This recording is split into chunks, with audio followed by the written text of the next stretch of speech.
ఒక చిన్న ఊరిలో రాజు ఉండేవాడు. అతడు ఒకరోజు తన రాజ్యంలో ఉన్నవాళ్లకు ప్రశ్న వేశాడు.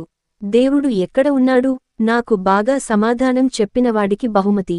అందరూ వేర్వేరు సమాధానాలు ఇచ్చారు. ఒకరు చెప్పాడు, ఆకాశంలో ఉన్నాడు. ఇంకొకరు, మన గుండెలో ఉన్నాడు. మరొకరు, ప్రతిచోటా ఉన్నాడు అని. కాని రాజుకి నచ్చలేదు. ఆ తరువాత ఒక చిన్న గొర్రెల కాపరి బాలుడు వచ్చాడు. అతని వయస్సు చిన్నదే కాని అతడి మనస్సు తెలివిగా ఉండేది. రాజు అడిగాడు, నీవు చెప్పు, దేవుడు ఎక్కడ ఉన్నాడు?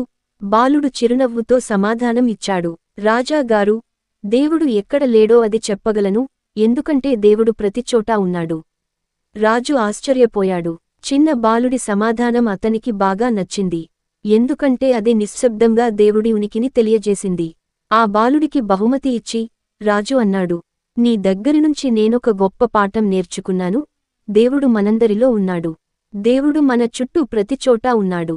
మన మంచితనంలో, ప్రేమలో, సహాయంలో దేవుణ్ణి మనం చూడగలము.